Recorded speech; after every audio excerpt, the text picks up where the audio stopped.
Hello students, कैसे हो आप सभी। आज मैं आपके YouTube channel easy bio teach पर लेके आई हूँ।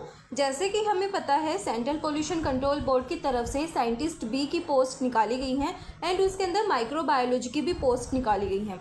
तो आज हम माइक्रोबायोलॉजी की पोस्ट के रिगार्डिंग कुछ इंपॉर्टेंट क्वेश्चंस को डिस्कस करेंगे जो कि हमारे एग्जाम पॉइंट ऑफ व्यू से इम्पोर्टेंट है। तो सबसे पहले हम शुरू करते हैं हमारे फर्स्ट क्वेश्चन के साथ। Match the cell type listed in group 1 with associated process listed in group 2। यहाँ पे हमारी जो ग्रुप 1 के अंदर जो हमें सेल दी गई हैं वो है हमारी NK cell, b cell, mast cell और न्यूट्रोफिल्स। तो बी सेल क्या करती हैं, एंटीबॉडी प्रोडक्शन के अंदर हेल्प करती हैं। मास्ट सेल क्या करती हैं, हिस्टामिन प्रोडक्शन करती हैं, जैसे कि ये हमें पता है। तो यहाँ पे बी जो क्यू है उसका हमारे यहाँ पे हो गया 1, यानी कि यहाँ पे जो बी सेल है वो क्या कर रही है, एंटीबॉडी की प्रोडक्शन कर रही है एंड जो मास्ट सेल है वो क्या कर रही है, यहाँ पे हिस्टामिन की प्रोडक्शन कर रही है। तो यहाँ पे हम इन ऑप्शंस के अंदर देखते हैं। तो यहाँ पे जो Q का 1 है वो किन किन ऑप्शंस के अंदर दिया गया है। तो यहाँ पे हमारे 3 ऑप्शंस हैं जिनके अंदर Q का हमें 1 दिया गया है। तो यहाँ पे इस ऑप्शन को हम नेगलेक्ट कर देंगे। उसके बाद हम देखेंगे R का 4 किन ऑप्शंस के अंदर दिए गए हैं। तो R का 4 हमें 2 ऑप्शन के अंदर दिया गया है, option number 2 and option number 3। तो यहाँ पे जो फर्स्ट वाला ऑप्शन है उसको भी हम नेगलेक्ट कर देंगे। उसके बाद हम यहाँ पे बात करते हैं NK सेल। तो जो NK सेल हैं वो क्या होती हैं, antibody dependent cell mediated cytotoxicity को क्या करती हैं, वो शो करती हैं। तो यहाँ पे जो P है, जो NK सेल है उसका क्या हो जाएगा, 3rd हो जाएगा। तो उसके बाद हमारे पास बचा एक न्यूट्रोफिल। न्यूट्रोफिल क्या करती है, हमारी यहाँ पे पहली सेल है जो कि रिक्रूट करती है at the site of infection. First cell to be recruited at the site of infection, वो कौन सी सेल है, वो न्यूट्रोफिल्स हैं। तो यहाँ पे हम देखते हैं जो P है यानी कि जो NK सेल्स हैं उनका यहाँ पे ऑप्शन कौन सा सही हो गया, हमारा 3rd ऑप्शन सही हो गया। तो यहाँ पे जो 2nd वाला ऑप्शन है वो भी हमारा गलत हो जाएगा एंड जो ऑप्शन नंबर C है वो हमारे यहाँ पे राइट आंसर हो जाएगा। तो जो NK सेल्स हैं वो क्या करती हैं, antibody dependent cell mediated cytotoxicity को शो करती हैं। बी सेल एंटीबॉडी प्रोडक्शन में हेल्प करती हैं। मास्ट सेल हिस्टामिन की प्रोडक्शन करती हैं और न्यूट्रोफिल्स क्या हैं, फर्स्ट सेल हैं जिनको रिक्रूट किया जाता है at the site of infection.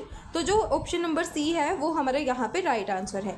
अगर आपको ये जो क्वेश्चंस हैं इनमें अगर आपको 1, 2, 3 ऑप्शन पता होता है तो आप यहाँ पे क्या कर सकते हो, इन क्वेश्चंस को MSQ टाइप क्वेश्चंस को सॉल्व कर सकते हो।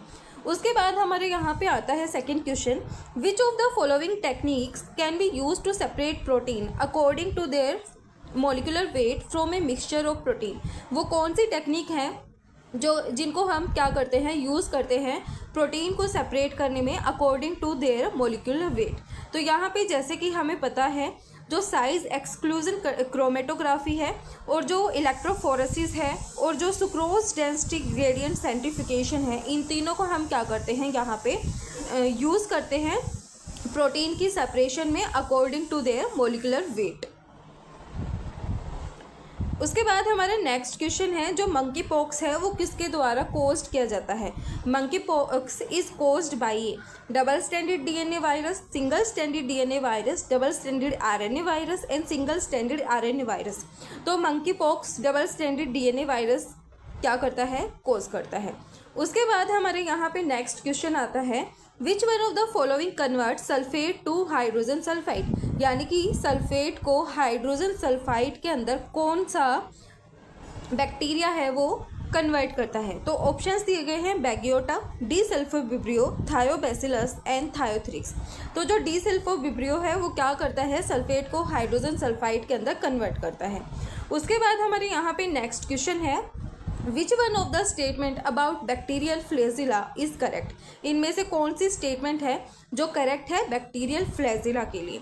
तो जो फ्लैजिला है वो वेरी करता है लेंथ के अंदर, उनकी जो साइज़ है, जो लेंथ है वो कितनी होती है, 0.2 से 2 माइक्रोमीटर तक होती है। जो फ्लैजिला है वो adjacent fibrils with regular pattern क्या होते हैं, प्रेजेंट होते हैं। फ्लैजिला हेल्प्स इन कंजुगेशन, ये बातें तीनों गलत हैं। जो फ्लैजिला है वो कॉन्जुगेशन के अंदर हेल्प नहीं करता। जो पिलाई होती है वो क्या करती है, कॉन्जुगेशन के अंदर हेल्प करती है। लास्ट वन बोला गया है जो फ्लैजिला है वो कहाँ से ओरिजिनेट होता है, बेसल बॉडी से।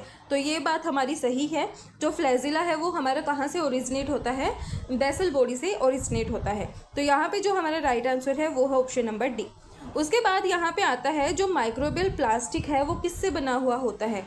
तो यहाँ पे हमें ऑप्शंस दिए गए हैं, polyhydroxy alkanoates, polystyrene, polyurethane, polyvinyl chloride. तो जो माइक्रोबियल प्लास्टिक है वो किससे बना हुआ होता है, पॉलीहाइड्रोक्सी एल्कोनेट से बना हुआ होता है। उसके बाद हमारे यहाँ पे क्वेश्चन है, the correct sequence of metabolic intermediates in Krebs cycle. Krebs cycle के अंदर जो मेटाबॉलिक इंटरमीडिएट्स हैं उनकी करेक्ट सीक्वेंस क्या है। फर्स्ट ऑप्शन के अंदर दे रखा है अल्फा कीटोग्लूटरेट से फ्यूमरेट, सक्सिनेट और मैलेट। सेकेंड ऑप्शन के अंदर हमें दे रखा है fumarate, malate, succinate, alpha ketoglutarate. फिर है alpha ketoglutarate, succinate, fumarate, malate. फिर है succinate, alpha ketoglutarate, malate and fumarate. तो सबसे पहले हम क्या जानते हैं, क्रैब साइकिल के बारे में जानते हैं। हैंस क्रैब ने दी थी 1937 के अंदर, फिर उनको 1953 के अंदर शायद उनको नोबेल प्राइज़ मिला था। तो यहाँ पे सबसे पहला होता क्या है, जब पायरुवेट आता है ग्लाइकोलिसिस से तो वो एसिटाइल कोएंजाइम के अंदर कन्वर्ट होता है एंड देन ये acetyl coenzyme A oxalo acetic acid और सिट्रेट के अंदर कन्वर्ट होता है। सिट्रेट से ये जाता है आइसोसिट्रेट के अंदर, फिर आइसोसिट्रेट किसके अंदर कन्वर्ट होता है, अल्फा कीटोग्लूटरेट के अंदर होता है। फिर अल्फा कीटोग्लूटरेट सक्सिनेट के अंदर होता है, सक्सिनाइल कोएंजाइम के अंदर होता है, फिर ये सक्सिनेट के अंदर होता है और फिर ये फ्यूमरेट और मैलेट के अंदर होता है। तो यहाँ पे हमसे करेक्ट सीक्वेंस पूछी गई है कौन सा है।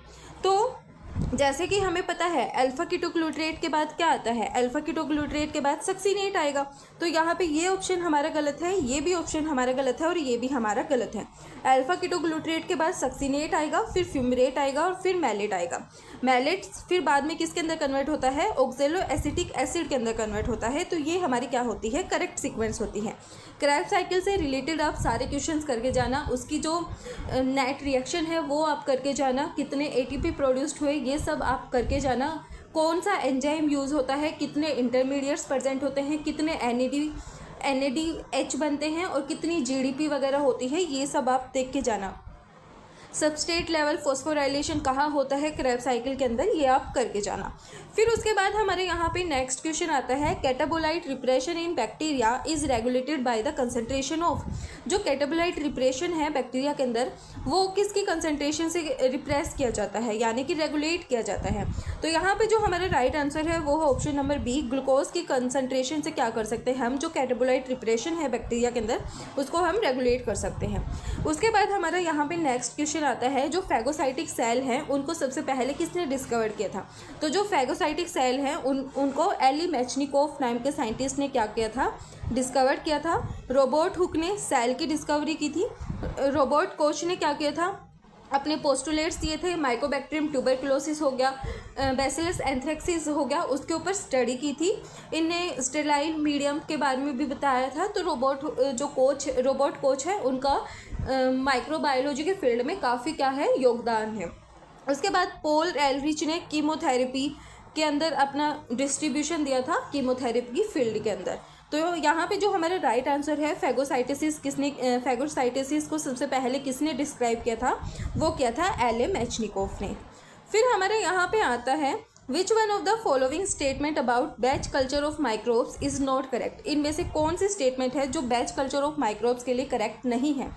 ऑप्शंस दिए गए हैं, cell from stationary phase will show longer long phase when inoculated in fresh growth medium compared to those collected from exponential phase।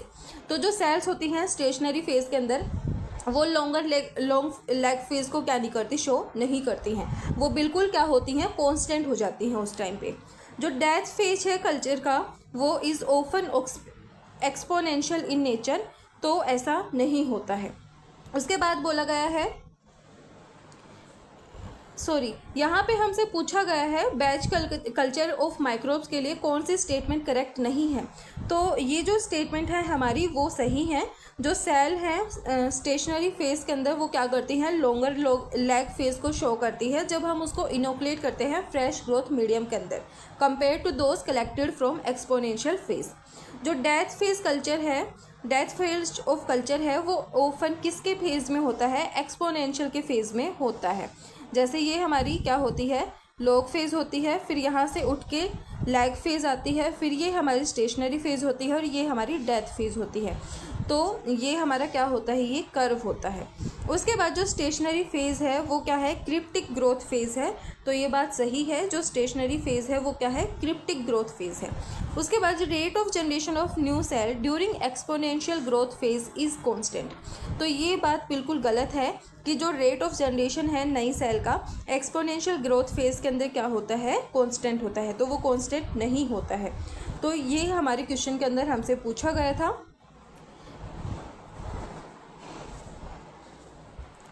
फिर हमारा नेक्स्ट क्वेश्चन आता है यहाँ पे क्वेश्चन नंबर 74। यहाँ पे हमसे ग्रुप 1 दिया गया है और उसके एप्लीकेशंस दी गई हैं ग्रुप 2 के अंदर। तो यहाँ पे हमसे एक साइड तो दिया गया है जैसे कि टेस्ट बताए गए हैं हमें, और यहाँ पे हमें बताना है कौन सा टेस्ट किसके लिए यूज़ करते हैं। तो यहाँ पे जैसे जो कॉम्प्लीमेंट फिक्सेशन टेस्ट है वो हम किसके लिए करते हैं, यहाँ पे आईजीएम डिटेक्शन के लिए करते हैं। तो यहाँ पे हम देखते हैं सबसे पहले जो एस है उसके लिए 2 ऑप्शन के अंदर हमें क्या दे रखा है, ऑप्शन नंबर 1 दे रखा है। तो ये हमारे जो 2 ऑप्शन है ये हमारे गलत हो गए। उसके बाद जो वेल फैलिक्स रिएक्शन टेस्ट है वो हमारे यहाँ पे रिक्टेशियल इन्फेक्शियस डायग्नोसिस के लिए यूज़ करते हैं। तो यहाँ पे ऑप्शन नंबर 4 है वो भी हमारा गलत हो गया। तो यहाँ पे जो हमारा राइट आंसर है वो है ऑप्शन नंबर ए। तो फिर उसके बाद जो ओकले फल्ट्रोप टेस्ट है वो हमारा यूज़ किया जाता है एंटीजन एंटीबॉडी स्पेसिफिसिटी को डिटरमाइन करने के लिए। एंड जो लिमिनस एमिबोसाइट लाइसेट टेस्ट है उसको एंडोटॉक्सिन डिटेक्शन के लिए यूज़ करते हैं। तो यहाँ पे ऑप्शन नंबर ए हमारा राइट आंसर है। फिर यहाँ पे हमसे पूछा गया है next question, which one of the following is not correct about antibiotic resistant mechanism in microbes. तो यहाँ पे हमसे ऑप्शंस दिए गए हैं, mycoplasma is naturally resistant to penicillin due to presence of r plasmid. जो ग्राम नेगेटिव बैक्टीरिया हैं वो क्या होते हैं, इनपरमेबल होते हैं पेनिसिलिन जी के। विक्टर लैक्टोमेज ऑफ बैक्टीरिया वो क्या करता है, क्लीव करता है पेनिसिलिन को। Selective microbe can efflux penicillin entering the cell and develop resistance. तो यहाँ पे जो हमारा करेक्ट ऑप्शन नहीं है वो है ऑप्शन नंबर ए। तो जो माइकोप्लाज्मा है वो नेचुरली क्या होती है, रेजिस्टेंट होती है पेनिसिलिन के due to presence of r plasmid. तो ये हमारा क्या है, यहाँ पे रोंग है, मतलब ये हमारा क्या नहीं है, करेक्ट स्टेटमेंट नहीं है। फिर हमारे यहाँ पे नेक्स्ट क्वेश्चन आता है, a suspension of photosynthetic green alga was illuminated in the presence of carbon dioxide 14 for a few seconds. The first metabolite in the Calvin cycle to be radioable will be। तो यहाँ पे options दिए गए हैं, ग्लिसरैल्डिहाइड 1,3-बिसफॉस्फोग्लिसरेट, three phosphoglycerate और राइबोलोज 1,5-फॉस्फेट। तो यहाँ पे जो हमारा पहला मेटाबोलाइट होता है कैल्विन साइकिल के अंदर जो कि रेडियोएबल होता है वो होता है 3-फॉस्फोग्लिसरेट। उसके बाद हमारा नेक्स्ट क्वेश्चन आता है, which one of the following genus is a spirochete. यहाँ पे ऑप्शंस दिए गए हैं हमें, Borrelia, Leptospira, Spirulina and Treponema. तो यहाँ पे जो बोरेलिया है, जो लेप्टोस्पाइरा है और जो ट्रेपोनोमा है वो क्या है, स्पाइरोकिट्स हैं। फिर हमारे यहाँ पे आता है, which one of the following antibiotics is isolated from Streptomyces. इनमें से कौन सी एंटीबायोटिक हैं जिनको हम स्टेप्टोमाइसिस से क्या करते हैं, आइसोलेट करते हैं। तो यहाँ पे जो हमारा राइट आंसर है वो है निस्टाटीन और टेट्रासाइक्लिन को हम क्या करते हैं, स्टेप्टोमाइसिस स्पीसीज से हम क्या करते हैं, आइसोलेट करते हैं। तो जो ऑप्शन नंबर बी और डी है वो हमारे यहाँ पे क्या है, राइट आंसर है। फिर हमारे यहाँ पे आता है, this spontaneous and induced mutation in bacteria can be distinguished by. यानी कि कौन से टेस्ट से हम स्पॉन्टेनियस और इंड्यूस्ड म्यूटेशन होती हैं बैक्टीरिया के अंदर उसको हम क्या कर सकते हैं, डिस्टिंग्विश कर सकते हैं। तो यहाँ पे जो हमारा राइट आंसर है वो है फ्लैक्चुएशन टेस्ट और रेप्लिका प्लेटिंग टेस्ट। ये मैं आपको कराऊंगी कैसे मतलब हम क्या करते हैं, रेप्लिका प्लेटिंग टेस्ट के अंदर क्या होता है, जैसे हम वेलवेट जो हमारा वुड वेलवेट जो हमारा होता है उसके ऊपर हम इम्प्रेशन ले लेते हैं कॉलोनीज़ का। उसके बाद हम क्या करते हैं, सेम पैटर्न के अंदर ही कॉलोनीज़ बनाते हैं। तो वो सब मैं आपको यहाँ पे करा दूँगी। तो यहाँ पे स्पॉन्टेनियस और इंड्यूस्ड म्यूटेशन को डिटेक्ट करने के लिए बैक्टीरिया के अंदर हम फ्लक्चुएशन टेस्ट और रेप्लिका प्लेटिंग टेस्ट को यूज़ करते हैं। नेक्स्ट हमारे यहाँ पे क्वेश्चन है, वो कौन सा ऑर्गेनिज्म है जो कि ऑब्टेन करता है एनर्जी को इनऑर्गेनिक कंपाउंड से। तो जो लिथोट्रोप्स हैं वो क्या करते हैं, ऑब्टेन करते हैं एनर्जी को इनऑर्गेनिक कंपाउंड से। उसके बाद हमारा आता है the time required for stipulated destruction of A microbial population at A given temperature is. तो उस टेम्परेचर को हम क्या बोलते हैं, यानी कि जो टाइम रिक्वायर्ड होता है stipulated destruction of microbial population के, तो उसको हम बोलते हैं एफ वैल्यू। तो ये थे हमारे कुछ questions central pollution control board के लिए। वीडियो पसंद आए तो please like share and subscribe जरूर करना। थैंक